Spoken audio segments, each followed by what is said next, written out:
Shalom Alaikum. Isang pinagpalang araw sa ating lahat. Hindi ko alam kung bakit pula. Anong ibig sabihin nito? Pula yung video ng itong TikTok ko ngayon. Hindi ko alam kung anong ibig sabihin. May violation kaya ako sa TikTok. Kaya ganito. So, kahit anong gagamitin ko, ganito yung kulay. Pero, let's continue. So, nandito tayo ngayon sa ating Preaching in the Wilderness series. Tayo ay nagbabasa ng Ebanghelyo ng Panginoon na binabasa sa lahat ng mga Katolikong simbahan. So, before that, binabati ko ang lahat ng mga Katoliko or lahat ng mga Kristiyano na Happy Easter.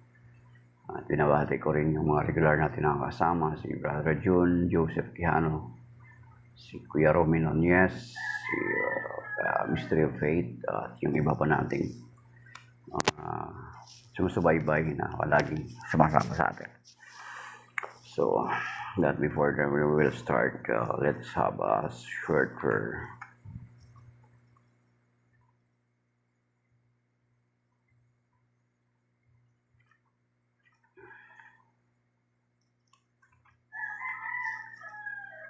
In the name of the Father, the Son, the Holy Spirit. Amen. I praise you. I thank you, Lord, for your goodness and mercy sa amin sa araw na ito. Hallelujah. Sa panibagong buhay, panibagong kalakasan, panibagong pagkakataon na ito. Pag-ising mo sa amin, Panginoon. Pasalamat ng puri kami sa iyong kabutihan na gandang Lord sa amin. Sa oras ito kami po ay salamat at sumasamo na kung paano po na kami iningatan itong nakalipas na mga linggo. Ay patuloy mo nawa kaming ingatan, Panginoon. Cover us with your most precious blood, with all our loved ones and our possessions. And we entrust you this day as we talk about your word and contemplate and meditate on it. And we are claiming your word in 2 Corinthians chapter 10, verse 4-5, where the weapon of our battle are not of flesh, but are enormously powerful, capable of destroying fortresses. We destroy arguments and every pretension raising itself against the knowledge of God, and take every thought captive in obedience to Christ. Yes, Lord, we entrust you this day. Speak to us, Lord, and may our hearts be like a fertile soil that will accept your word, and it will grow and have fruits and will have abundant harvest. In Jesus' name we pray, with the Holy Spirit that reigns with you forever and ever. Amen. That in the Father, the Son, the Holy Spirit. Amen. So, yan. Pumupula mga kapatid, hindi ko alam. It's being read. I don't know what is the reason behind. Okay. So it does not matter as long na mayroong audio, mga kapatid. Ay tuloy natin. So, Happy Easter sa lahat muli. Aking magbati. Okay. So the Gospel of the Lord is taken from the Gospel according to St. Matthew chapter 28, verses 8-15. Glory to you, Lord.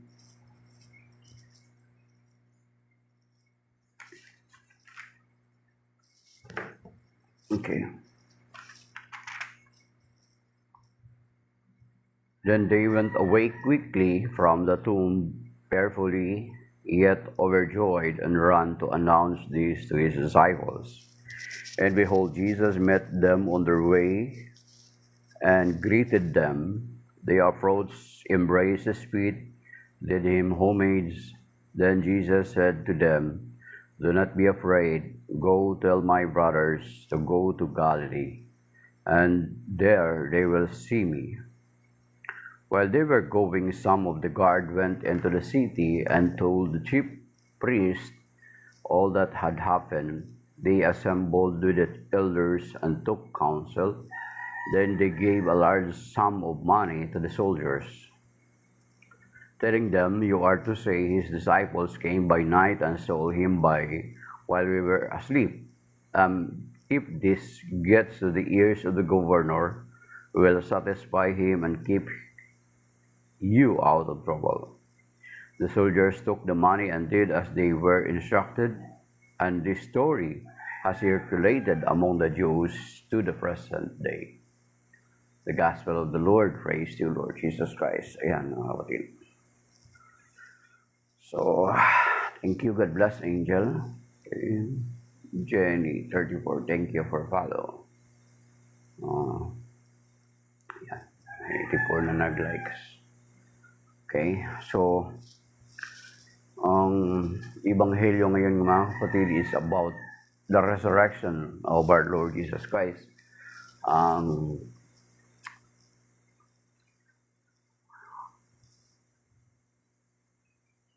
Ang account, historic resurrection account ng Panginoong Kristo. Kung saan, dito sa, kung umpisa natin sa verse 1, after the Sabbath, as the first day of the week was dawning, Mary Magdalene, the other Mary, came to see the tomb.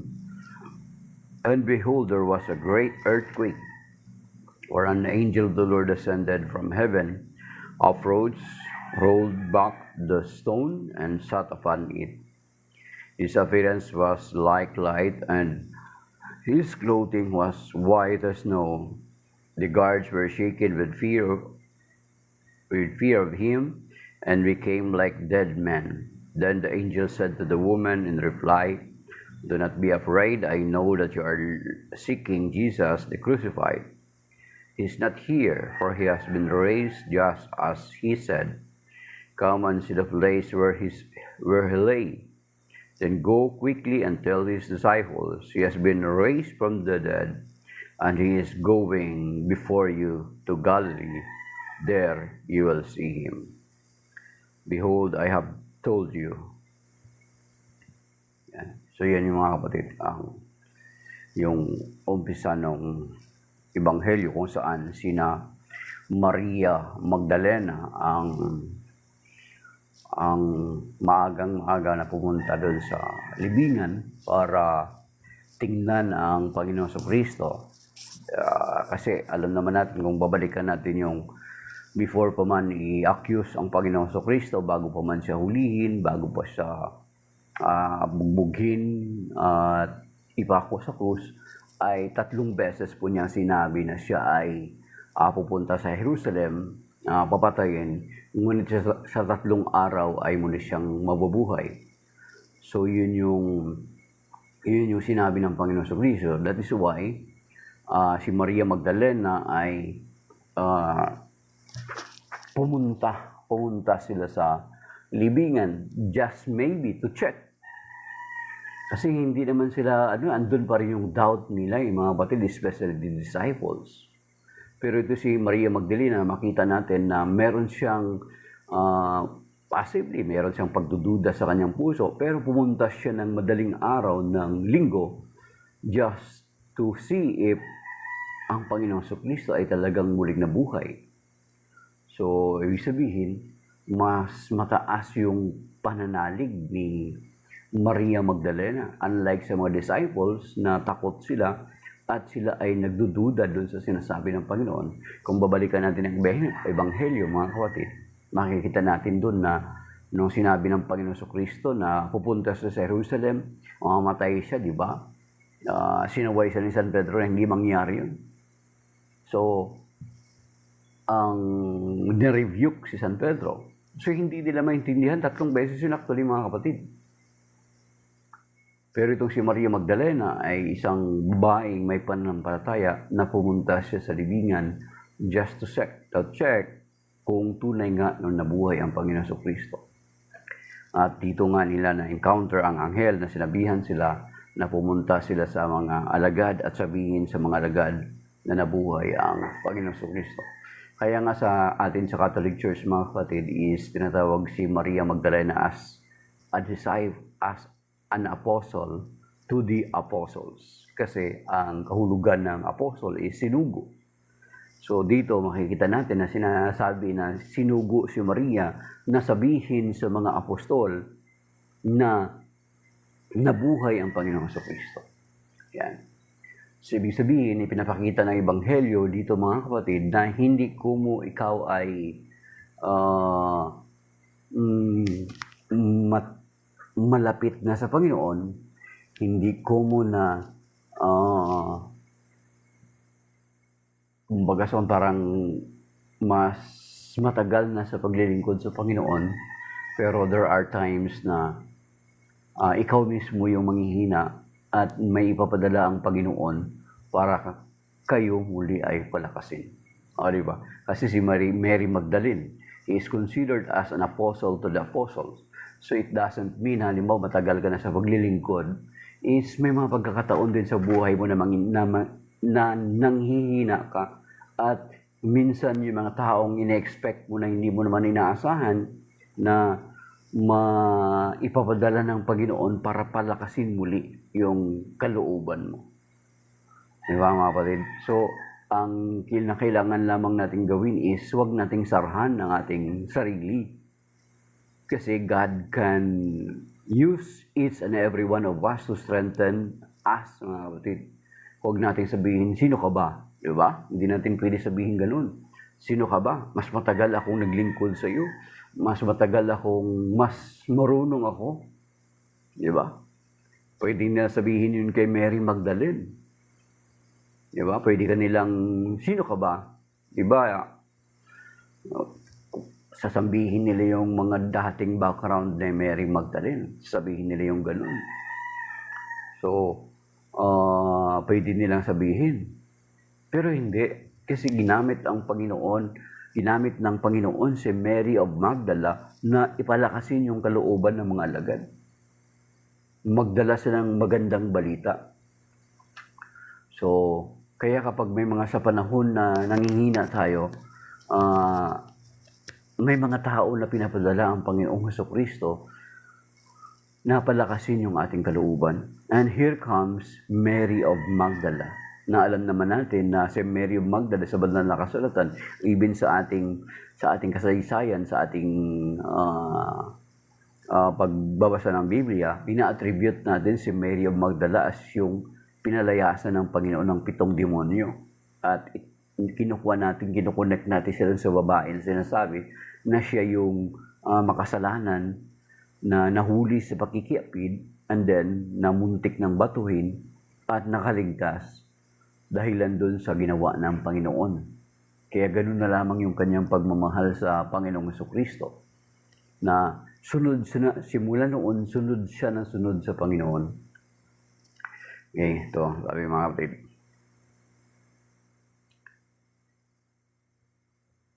Verse 8, sabi niya, Then they went away quickly from the tomb, fearfully, yet overjoyed, and ran to announce this to his disciples. Verse 9, And behold, Jesus met them on their way and greeted them.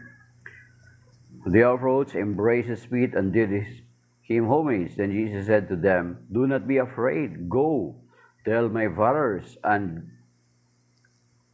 to go to Galilee, and there they will see me.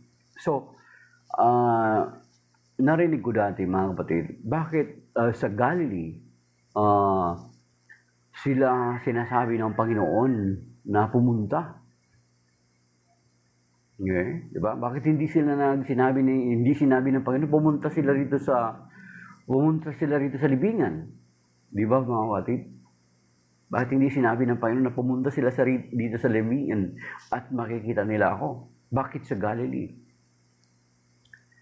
Kasi daw po mga kapatid, ang Galilee, kung makikita natin, babalikan natin yung kwento ng ministeryo ng Panginoong Jesucristo, sa Galilea ay napakarami niyang himala na ginawa. Para dalhin sila doon at magkita sila sa Galilee, ang magiging implication nun is maalaala ng mga alagad, here in this place, our Master, our Lord Jesus Christ, made so many miracles. At yung mga bagay na yon ay magiging dagdag kalakasan sa kanilang muli, mga kapatid. Diba? Kapag tayo halimbawa, kapag yung isang yung isang lugar na ating pinupuntahan ay may merong mga magagandang alaala doon, ay mapapanariwa yung ating gunta, di ba? Yung ating kaisipan, yung ating gunita sa mga bagay na nangyari sa lugar na ating pinupuntahan. Di ba? Kaya may mga tao na yung lugar na yan kung saan maraming mga alaala na nangyari sa kanilang buhay, yun yung palagi nilang binabalik-balikan. Di ba? At kapag nagkaedad ka na, iyang mga bagay na yan ay hindi mo siya makakalimutan, mga kapatid. Yan yung significance daw.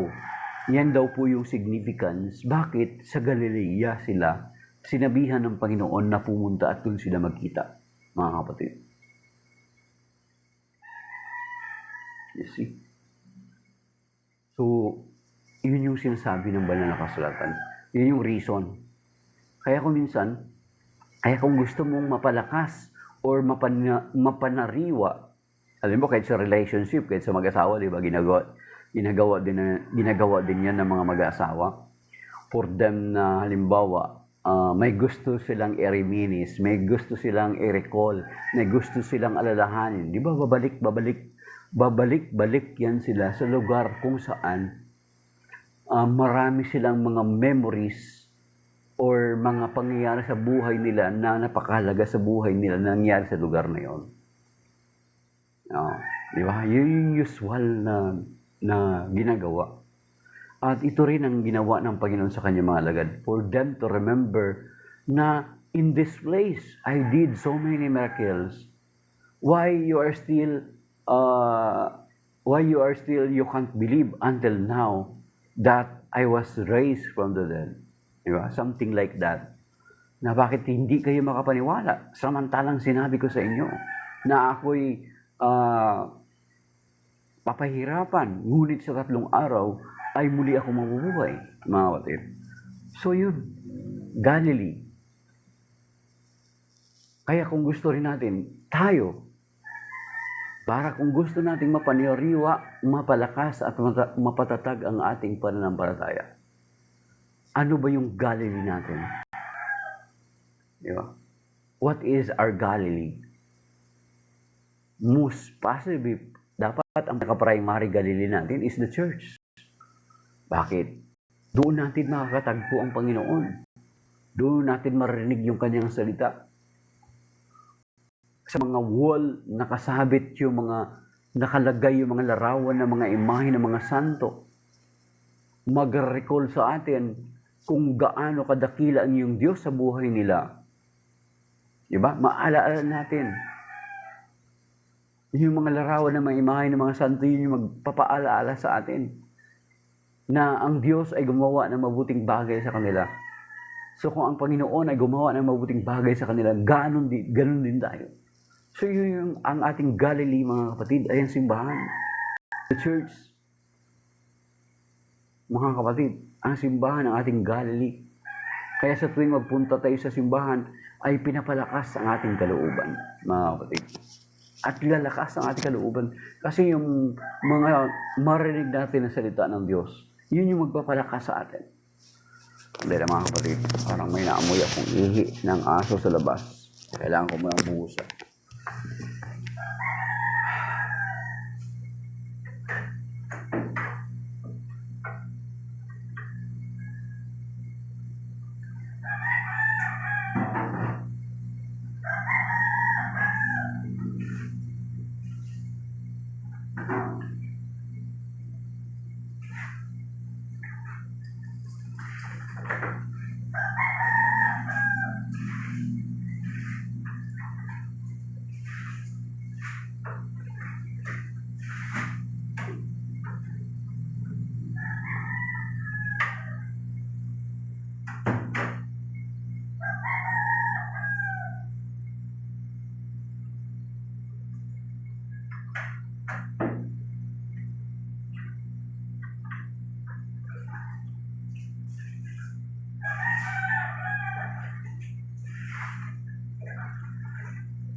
Okay.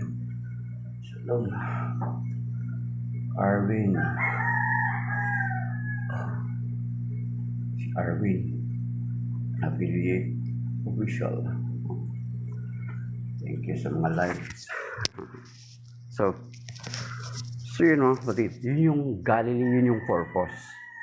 Why the Lord need to bring them in Galilee. For them to be reminded na yung mga ginawa sa kanila ng Panginoon, na kapag maalaala nila yun, ay manariwa sa kanilang gunita, mapalakas ang kanilang kalooban, pagtibay ang kanilang paniniwala at pananampalataya. Okay. Kasi kung tutuusin mga kapatid, yung sinasabi ko sa inyo, 3 times na sinabi ng Panginoon yun sa kanila na mapahirapan siya at muling siyang mabubuhay. Kasi yun naman talaga ang nangyari, yun naman talaga ang prophecy prior para pa naman siya maipako sa krus. Ang andun nakalagay doon sa Isaiah chapter 53. Yan, puntahan niyo po, try niyo po ibasahin with your own yung Isaiah chapter 53 at saka yung Psalm chapter 16. Sa Psalm 16, yan yung Psalms today. Yan yung Psalms today, yan yung Salmo today. At ang first reading today is ang first reading mga kapatid ay yan yung binanggit ni San Pedro, yung Psalm 16, mga kapatid. At makikita natin dito sa tingnan natin Psalm 16. Okay. Yan, sa Acts chapter 2, verses 14, and then 22 to 33, kung saan doon nag-preach si San Pedro, at binanggit niya, kinote niya itong Psalm 16, na isa sa sinabi doon sa Psalm 16, na sinasabi niya na si Haring David, si Propeta David, ay binanggit niya na sinabi niya roon, hindi mo hayaang magkaroon ng pagkabulok ang iyong minamahal. So, ibig sabihin, magkakaroon talaga siya ng muling pagkabuhay o ng resurrection. Kasi di ba binanggit ng Panginoon, destroy this temple and I will rebuild this in 3 days. Naalala niyo yun? Yan. And then, ito. So, dinala sila sa Galilea para maalaala nila na ang Panginoong Jesucristo ay maraming ginawa na mga himala doon. At itong guard, mga kapatid, na sinasabi na noong hating gabi raw ay ninakaw ang Panginoong Jesucristo ng mga alagad. Kung titingnan natin, itong kwento na ito ay hindi makatotohanan sapagkat unang-una mga kapatid, itong mga alagad na ito, wala naman silang tawag ito yung mga alagad. Bakit nila lukuhin yung sarili nila na nanakawin nila ang Panginoon Jesucristo and then palabasin na muling nabuhay ang Panginoon Jesucristo? Samantala itong mga alagad na ito ay takot na takot. Di ba? So, hindi nila pwede lukuhin ang sarili nila kung ang Panginoon Jesucristo ay hindi totoong Mesiyas, hindi talaga muling nabuhay. Bakit mo lukuhin yung sarili mo? Hindi mo, bumalik ka na lang sa pagiging Hudyo mo. Bumalik ka na lang uli sa pagiging Mosaic follower mo. Sasabihin mo sa mga kababayan mo, ang sinampalataya na naming Mesiyas ay hindi pala yun totoo. Maghintay tayo ulit ng panibagong Mesiyas. Di ba? Pwede na sabihin yung ganun kasi una-una, kumbaga parang naluko na kayo ng 3.5 years sa pagsunod-sunod nila sa Panginoong Jesucristo. Ngayon, kung totoong hindi muling nabuhay ang Panginoong Jesucristo, bakit patuloy pa silang magpapaloko sa Panginoong Jesucristo? Di ba? After 3.5 years, naloko sila na hindi naman pala talaga muling nabuhay ang Panginoong Jesucristo, then, bumalik na sila dapat sa pagiging Hudyo nila. Balik na uli sila sa pagiging mangingisda, mga kapatid. kaysa panindigan nila yun na ang Panginoon Kristo, ang Mesiyas, namatay siya pero muling nabuhay. Kung hindi naman totoo, bakit sila patuloy na magpaloko? Di ba? Tama na yung 3.5 years. Di ba? Kung naloko ka, kung naloko ka ng 3 taon at kalahati, bakit patuloy ka pang magpapaloko kung alam mong naloko ka? Di ba? Pero itong mga lagad ay nagpapatunay na ang Panginoon Kristo ay talagang muling nabuhay. Paano nila manakaw yung bangkay ng Panginoon Kristo? Samantala sa crucifixion, takot na takot sila. Di ba? Takot na takot sila. Sino lang andun ang matapang? Si Juan at yung mga Maria. Si Mary of Magdala, si Mama Mary, at si Maria na asawa ni Cleopas.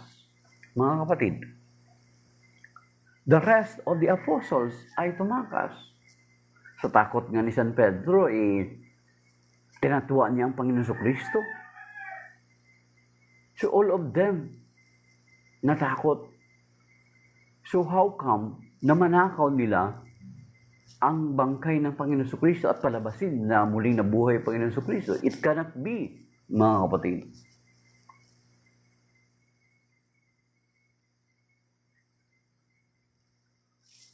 Diba? So pinapatunayan lamang talaga na muling nabuhay ang Panginoon Kristo, hindi siya ninakaw. Ngayon, ang mga bantay na ito ay sinasabi rito na binayaran. Kung tutuusin ay maaring pinugutan ito ng mga ulo o pinatay itong mga bantay ng libingan.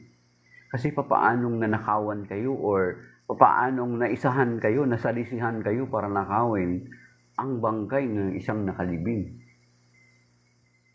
Tayo, di ba, kung tayo sa tingin natin, tayo sa atin, kapag ang Panginoon Kristo ay hindi muling nabuhay, walang saysay ang ating pananampalataya. Walang katuturan ang ating pananampalataya. Yan yung sinasabi sa 1 Corinthians chapter 15, mga kapatid. Mahaba-haba yan. Kung subukan yung babasahin yan, ay mahabang pinaliwanag ni San Pablo. Ay, Kuya Romy, good morning. Kuya Romy Nunez. Mahaba-haba na isinaysay ni San Pablo yung patungkol sa muling pagkabuhay. Yung sabi diyan, isa diyan sa sinabi ni San Pablo, kung ang Panginoong Kristo ay hindi talaga muling nabuhay, ay walang katuturan ng ating pananampalataya at hindi pa tayo nahahango sa ating mga kasalanan. Ngunit ang katunayan, ang Panginoong Kristo ay muling nabuhay, mga kapatid. And then may sinabi pa nga dito sa San Pablo, sabi niya dito sa 1 Corinthians chapter 15, sabi niya, di kung talagang totoong walang muling pagkabuhay,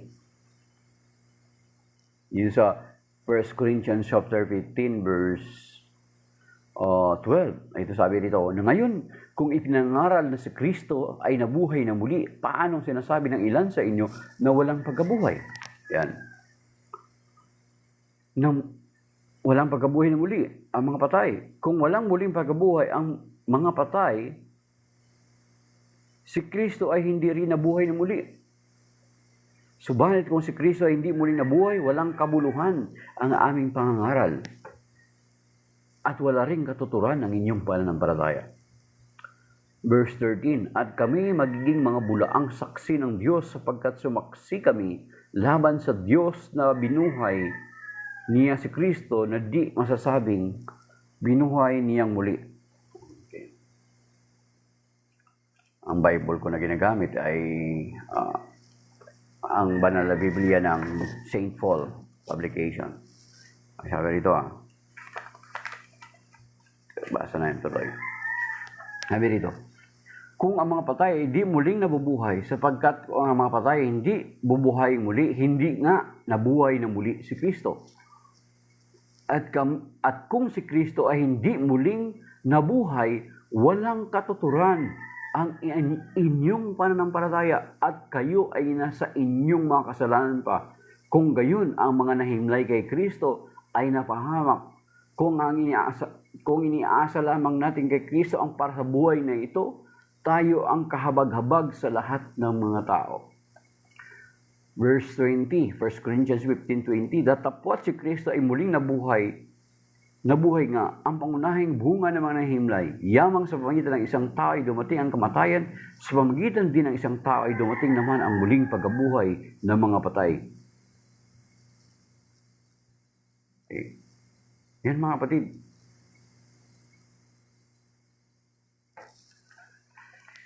Okay.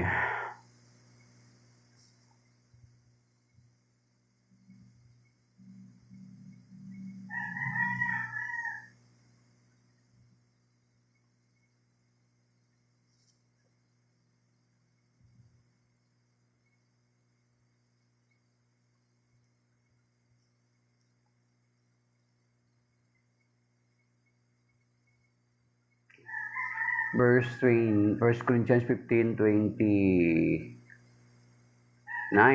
Kung hindi gayon, ano ang makukuha ng nagpabinyag alang-alang sa mga patay?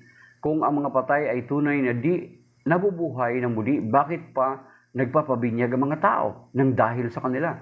Bakit ba kami nasusuong sa panganib sa lahat ng oras? Okay? Araw-araw bibingit ako sa kamatayan, ito'y tinitiyak ko. Mga kapatid, gaya ng katotohanan ay pinagmamalaki ko kayo kay Kristo Jesus na ating Panginoon. Kung ako'y nakipaglaban sa mga halimaw sa Efeso ng dahil sa tao, ano ang napapakinabangan ko? Kung hindi nabubuhay na muli ang mga patay. Ang sabi dito, sabi niya, kung hindi na muling mabuhay ang muli ang mga patay, kumain tayo at uminom. Bukas, mamamatay tayo. Parang ibig sabihin, since nonsense naman pala, wala naman palang ganun. Let us drink and be merry, for tomorrow we will die. Di ba? Anong saysay ng pagpapakahirap natin? Anong saysay ng pagpapagal ng pagsisimba natin? Kung kinabukasan mamatay ka, then after your death, nothing. Ang kasunod lamang ay babalik ka lamang sa alikabok. Kakain ka ng uod.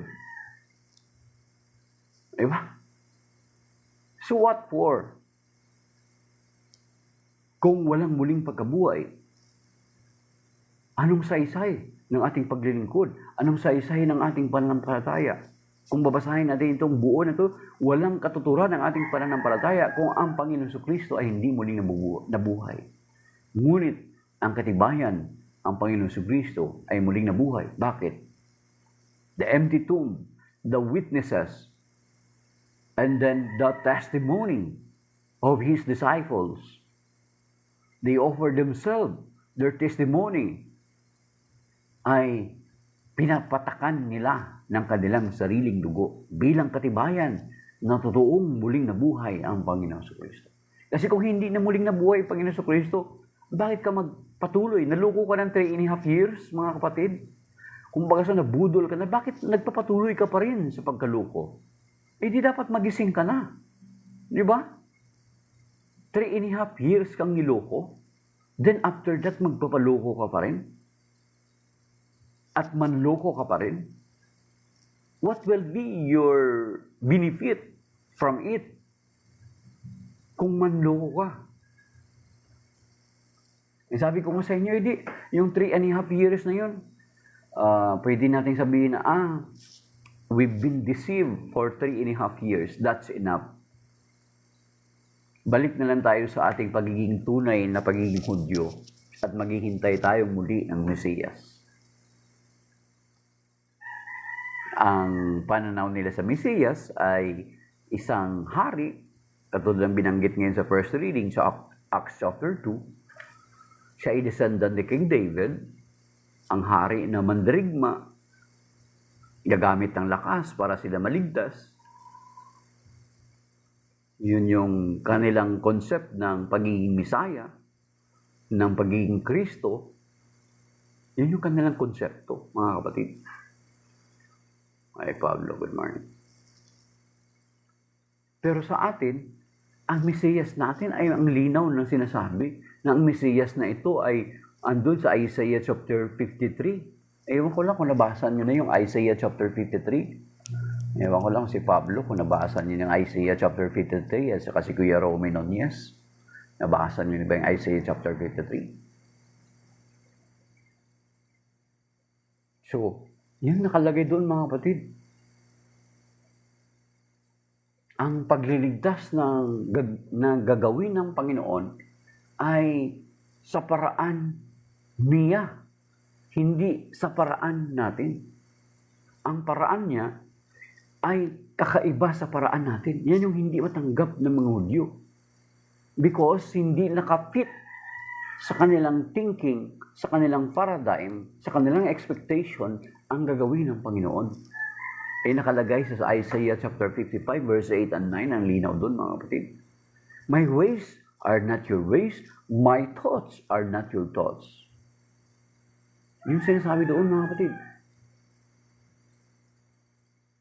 Nabasa ko na pero nakalimutan ko na ang laman, sorry. O yung ano yon about sa the suffering servant, Pablo, di ba? Suffering servant yun bro, yung sa Isaiah chapter 53. So yun mga kapatid, yun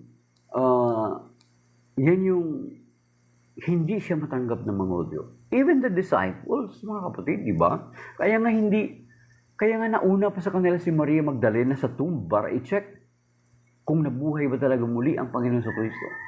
Kasi kung naniniwala ang mga alagad niya na muli siyang mabubuhay, they're supposed to be watching in the tomb. Di ba? Kahit ipagpalagay natin na malayo-layo, kasi takot sila sa mga bantay.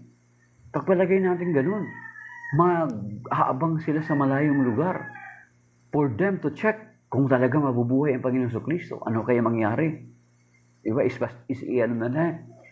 Titiktikan nila ang libingan kahit malayo lang para hindi sila mahuli ng mga bantay. Pero hindi sumagi sa kanilang gunita yung ganun. Ito si Maria Magdalena, siya yung pumunta. Ibig sabihin, siya yung matibay at matatagan niya ang kanyang paniniwala na ang Panginoon sa Kristo, narinig niya na ang Panginoon sa Kristo ay nagsabi na siya ay muling mabubuhay. That is why Mary of Magdala is pumunta sa libingan to see if the Lord Jesus Christ has been risen. At tunay nga na buhay na maguli ang Panginoon sa Kristo, testimony ng angels na kanila nakita. At pangalawa is yung na-meet nila ang Panginoon sa Kristo along the way, na inutusan sila na sabihin sa mga alagad na magkikita sila sa Galilea. So isa yun sa reason mga kapatid, why we believe in the resurrection, it is because sa mga witnesses, sa mga alagad, yung kanilang testimony about the resurrection of the Lord Jesus Christ ay pinatuluan nila ng kanilang mga dugo. Yung kanilang testimony. Kumbaga son parang sealed. Kung may kanta na sealed with a kiss, ang kanilang pananampalataya ay sealed with their blood. Yung kanilang testimony about the resurrection of the Lord Jesus Christ is sealed with their blood. The blood of the martyrs, sinilyuhan ng dugo ng mga martir, dugo ng mga lagad ang kanilang testimony, ang kanilang patotoo. Hi, good morning, Lucky Berko. Berko. Merong ganun sa Holy Fire, sa Holy Sepulchre. Hindi ko masyado hindi ko masyado nakukuha yung pinaka-detail. Pero ko na yun, actually ginagawa nila din yun yearly. Yung parang unquenchable fire, hindi siya namamatay na apoy. Yun, Brother Pablo, parang unquenchable. Pero i-check ko ulit yung about dyan sa yung Holy Fire sa Holy Sepulchre. So, unquenchable, parang hindi siya nakakasunog. Parang something like that. Hindi ko na naalala yun. Basta something like that, yung apoy nun, parang hindi siya nakakasunog. And then, So yung testimony ng mga apostol was sealed with their blood. They offered their blood for it, mga kapatid. Kasi kung masabi ko nga sa inyo, kung ang Panginoon Kristo ay nabudol sila for 3.5 years, bakit sila magpapatuloy sa pagkabudol? Hindi pinapagod lang nila yung sarili nila. Wala silang kapakinabangan doon. Hindi, sana bumalik na lang sila. Balik na lang tayo sa pagiging tunay na Hudyo natin. Manghilin pa rin tayo sa Sabat. Huwag tayong kumain ng mga ipinagbabawal na pagkain base sa Leviticus chapter 11. And then kung narinig nyo yung kahapon na gospel, isa pa mga kapatid, ang kahapon na gospel, yung John chapter 20, kung nakapagsimba kayo at hindi kayo nag-beats, hindi kayo nagkipaglasingan, sa gospel kahapon, nabanggit yung kayong lino na nakatiklop sa tabi, na pinapambalot. Yung kayong lino na yun yung pinapambalot sa bangkay, sa namatay, bago ilagay sa libingan. Di ba naalala niyo si Lazarus? Noong binuhay siya ng Panginoon Kristo after 4 days, ay nung lumabas siya sa libingan, ay sinabi ng Panginoon na tanggalan ninyo siya ng binabalot sa kanya. Di ba? Naalala niyo? Sa John chapter 11. Okay. John chapter 11. So yun yung pambalot sa Panginoong Kristo ay nakatiklop sa isang tabi sa John chapter 20 verse 1 to 9. Balikan niyo mga kapatid. Okay, ito. Punta natin ito kay Lazarus. Okay.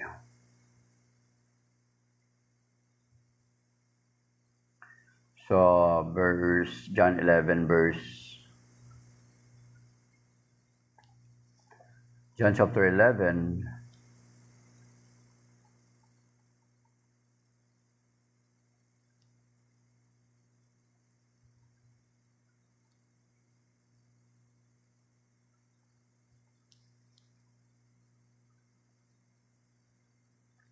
verses 36, kaya't sinabi ng mga Hudyo, tingnan ninyo kung gaano ang pagmamahal niya sa kanya. Tatapot sinabi ng ilan sa kanila, kung siya ay nakapagpapadilat ng mga mata ng bulag, hindi ba siya makagawa ng paraan upang huwag mamatay ang taong ito? They are referring to Lazarus.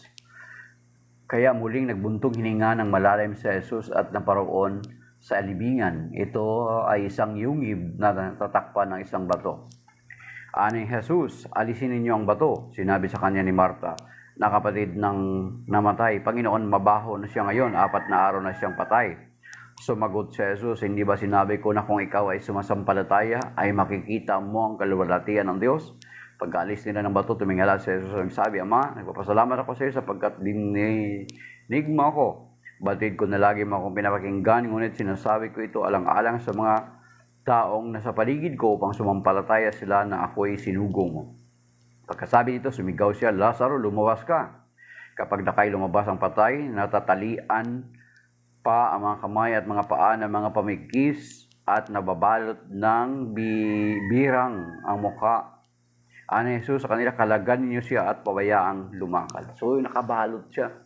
So, yung sa John chapter 20, mga kapatid, sa John chapter 20, makikita natin na yung kayong lino na pinambalot sa Panginoong Kristo ay nakatiklop sa isang tabi, mga kapatid. Then, later, kung maalala nyo, kung ito nabanggit ko na ito before, kung maalala nyo, later in mga somewhere in 15th century, mga kapatid, sometimes in 15th century or 16th century, ay may na-discover mga kapatid na tinatawag na Shroud of Turin. Yung Shroud of Turin, it happens na nasunog ito, na ingatan ito ng isang mayamang pamilya, yung somewhere in 16th century. At nasunog ito, napicturan ito mga kapatid, niloob na rin ng Panginoon na ma-discover ito noong 15th or 16th century, yung Shroud of Turin, mga kapatid. And then, nung napicturean ito mga kapatid, di ba dati uso pa yung negative at saka mga positive. Nung napicturean ito, sa negative ng picture, napakalinaw na may taong naka-imprint doon sa shroud na yun, mga kapatid. At yung shroud na yun, at yung naka-imprint na tao doon sa shroud, yung nasunog na shroud, ay nung pinag-aralan ito, ay ipinapakita nung larawan na yon na itong tao na ito ay grabe yung kanyang mga sugat, grabe yung kanyang pagkabugbog. Kaya nga itong merong senior si Adrian Milag or na-interview ni Adrian Milag, yung Jewish scientist na isa sa mga nag-aral ng Shroud of Turin. A Jewish scientist. At ang daming mga eksperto ang nag-aaral dito. At isa doon sa napakinggan ko na sabi, ay yung patak ng dugo doon sa shroud ay supposed to be black or brown. Pero nung sinuri nila, for how many centuries na ang nakalipas, yet ang kulay ng dugo doon is pula. Mga kapatid. Imagine that. I-check nyo interview ni Adrian Milag. Adrian Milag on Shroud of Turin. Try nyo i-check nyo sa YouTube. Yung na-interview niya yung nag-investigate ng about dito, mga kapatid. At yung isa sa mga scientist na doon ay na-convert. Kasi wala na silang paraan para takasan yung katotohanan that these shrouds aging around 2,000 years, mga kapatid. Wala namang isang kilala na binugbog nung magdadalawang 2,000 taon na, kundi ang Panginoong Jesucristo. Check niyo mamaya, then mag-ano kayo. Pinapatibay, ibig sabihin, isa ito sa testamento, isa ito sa pinaka-precious relic of the church, of the Catholic Church, to prove that the Lord Jesus Christ is really crucified, died, and was resurrected. Kasi, kaya nga yung may isang religion na kilala natin, mga kapatid, they do not believe that the Lord Jesus Christ was crucified. Pero, sinasabi ng biblical account, sinasabi ng banal na kasulatan, na namatay talaga siya, ngunit muling nabuhay.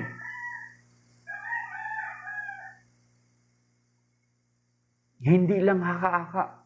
Kasi sa isang pananampalataya, sa hindi nakakaalam, yung isang pananampalataya na yun, mga kapatid, ay nakalagay sa kanilang kasulatan na niluko daw tayo ng Diyos. Ang ginawa daw ng Diyos ay ipinakita sa atin, it was just look like Him.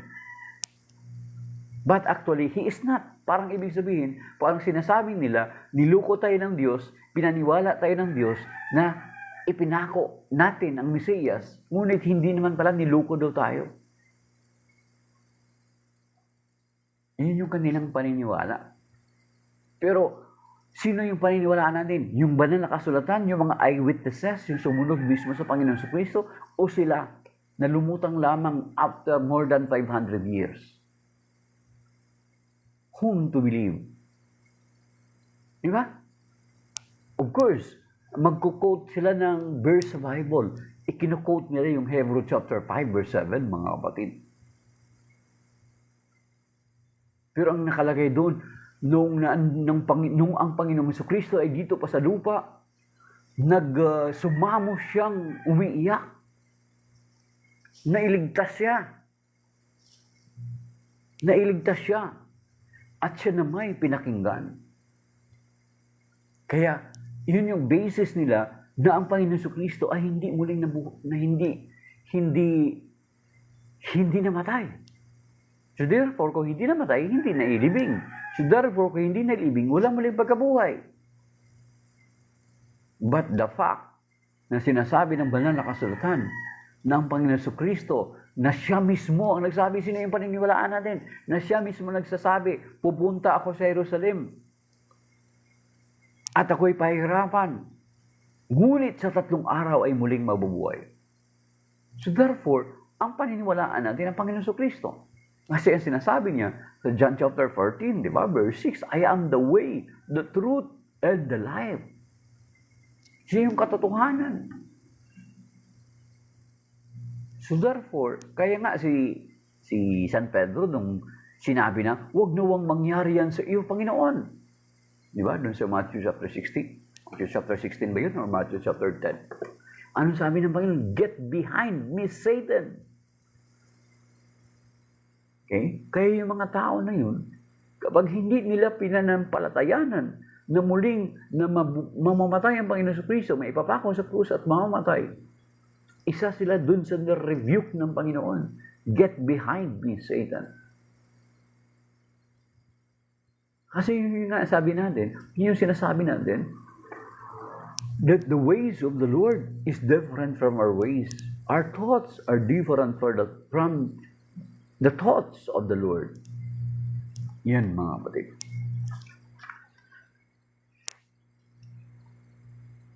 So ito yung isa sa mga resurrection account na sinasabi nila na pinapalabas nila na ninakaw ng mga alagad ang Panginoon sa Kristo. Pero kung titingnan nga natin, sinasabi natin na imposible na naman nanakaw ng mga alagad. Actually, di ba? Hanggang sa loob ng 40 days na after the resurrection, di ba? Sa loob ng 40 days after the resurrection, ang mga alagad ay patuloy na nagtatago. Di ba? Kaya hindi na natin banggitin yung ibang mga detail pa kasi mahaba pa itong Easter season. Most possibly, yung mga ebanghelyo ay ganun pa rin yung itatalakayin. Kaya huwag na muna nating banggitin. Pero isa lang sa matibay nating pinaniniwalaan na kung nabudol or naluko, na-deceive ang mga alagad for 3.5 years nung namatay ang Panginoon sa Kristo at hindi siya muling nabuhay, babalik na lang siya. Babalik na lang sila sa dati nilang pamumuhay. Diba? Mangingisda na lang sila ulit. Babalik na lang sila doon.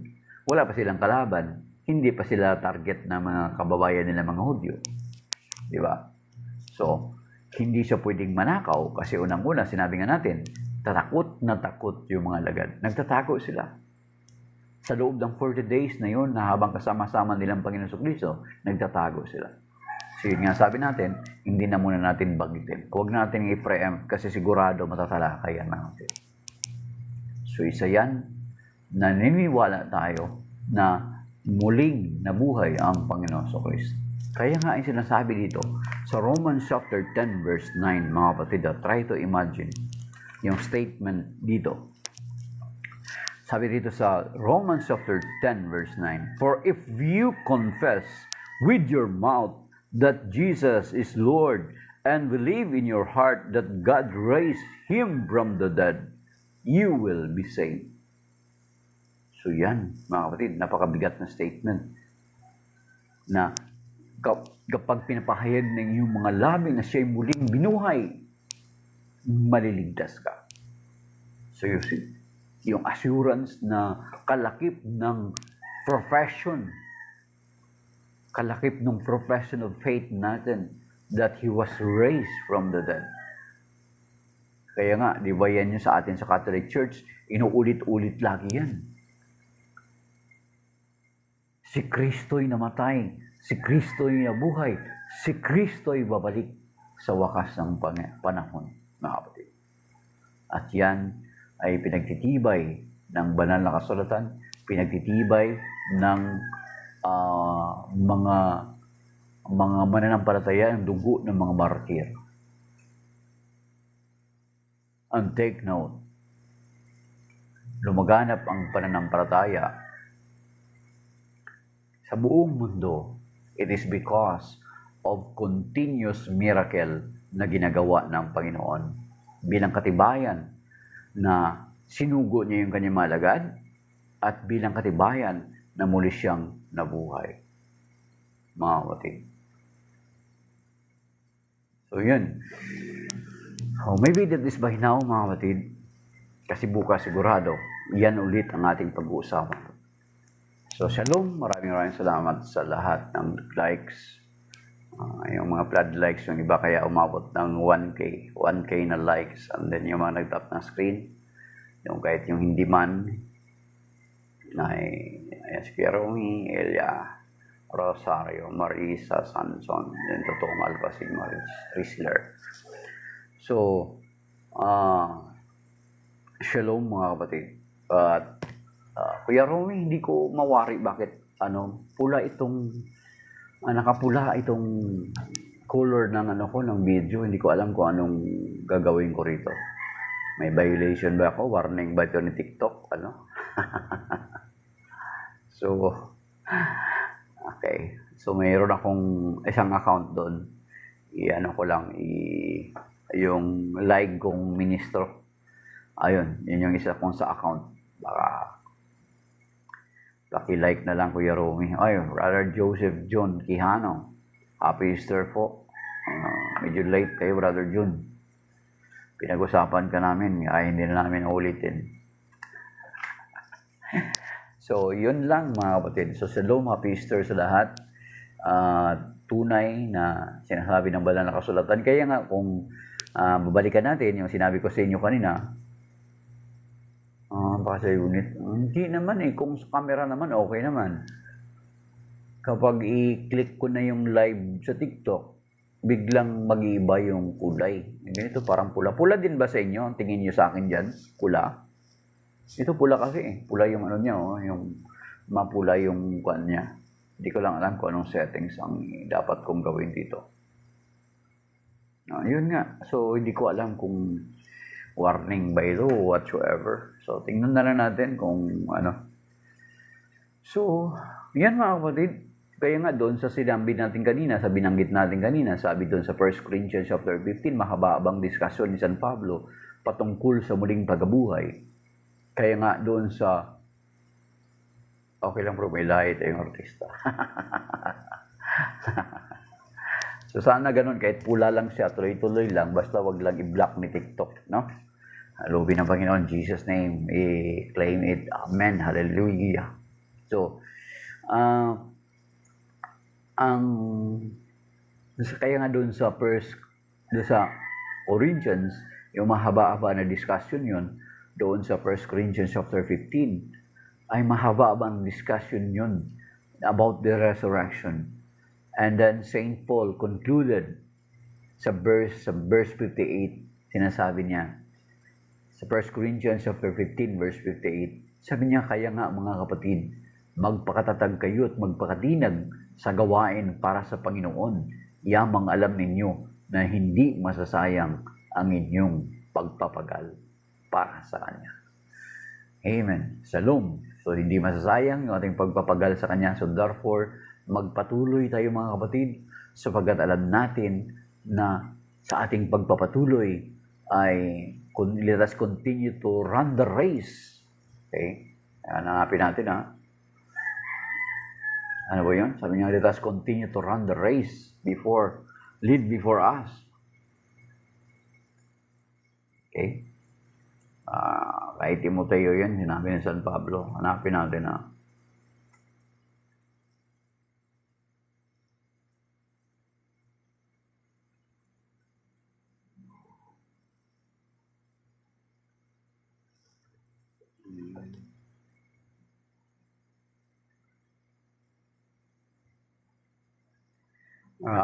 sa Hebrew chapter 12 verse 1, sinasabi dito, therefore, since we are surrounded by such a great cloud of witnesses, let us throw off every encumbrance and the sin that so easily entangles, and let us run with endurance the race set out for us. Okay. Yun mga kapatid, magpatuloy tayo sa takbuhin na inilagay sa atin. And because okay, we will receive crown of glory, mga kapatid, okay? So, tandaan nyo na, Hebrew 12 verse 1,